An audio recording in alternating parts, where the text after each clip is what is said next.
Much more difficult time than usual coming up with a title for today as we look at the text closer. You noticed it in the reading already, I'm sure. I want to split the text up into 5 different points. It works well looking at 4 different characters and then a bit of a closing scene. Verses 1 through 4, usurping God. Second, verses 5 through 17, undermining Isaac. 18 through 29, point number 3, underhanded Jacob. Beginning in verse 30 to verse 40, the 4th point, unveiling the deception. And then finally, 41 to 46, consoling and conniving. So, Isaac usurps God. Rebekah undermines Isaac. Jacob is underhanded. Deception is unveiled to Isaac and to Esau. And then Esau consoling himself by desiring to kill his brother, and Rebekah continuing her conniving ways. So already, just from the outset, title, the comments about it, and the points, you understand that of the 4 characters that are here, Isaac, Rebekah, Jacob, and Esau, they're all guilty. There are no innocent participants in the story that we're looking at this morning. They are all guilty, caught red-handed, we might say, here in this one chapter. God. It's easy for us to overlook Isaac's episode. It's easy for us to see him as this aged blind man that's being taken advantage of by a animal and come prepare it just the way he likes it. Isaac knows that this blessing has been prophesied by God as going to Jacob.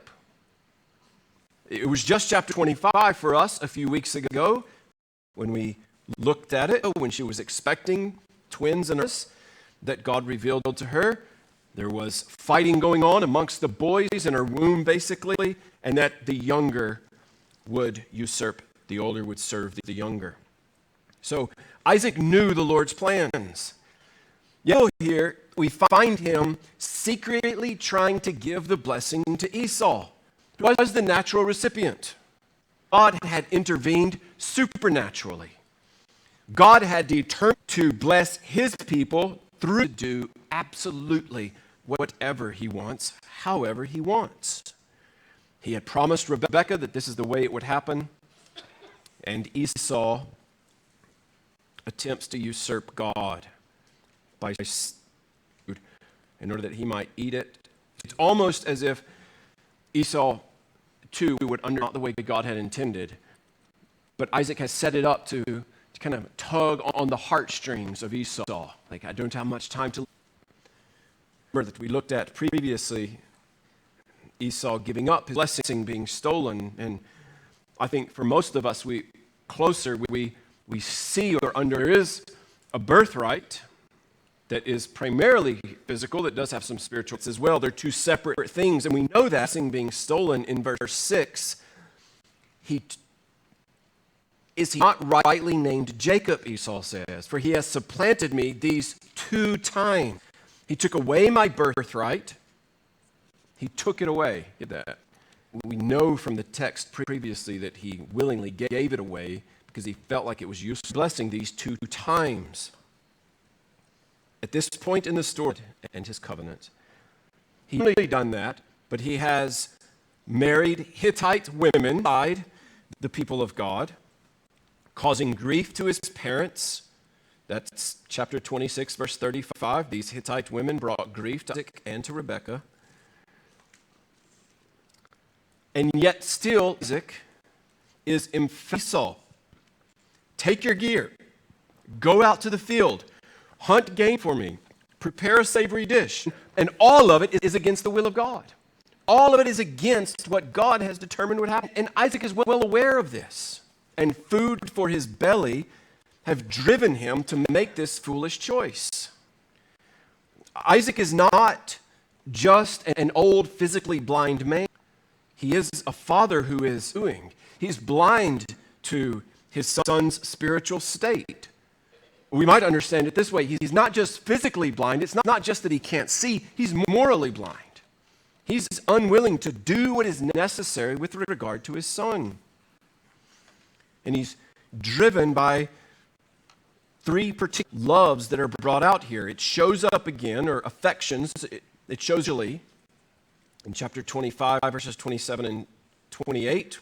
He's dealing with Esau, and we see him favoring Esau because of his love for hunting and for eating game, the game that Esau has hunted. And then here in verses 3 and 4, those same words repeated to Esau.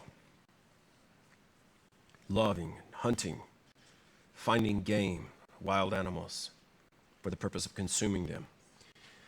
So here we find Isaac, the son of Abraham, morally blind, making bad decisions that are primarily based on emotion. Actual problem before him, and his emotions are resulting in him attempting to be a good friend to Esau.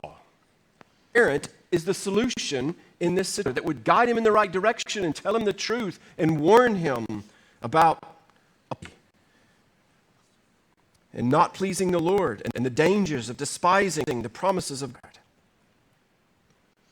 Now, we saw last week in chapter 26 that Isaac had inherited some good traits from Abraham, and he had also inherited some not so good traits from his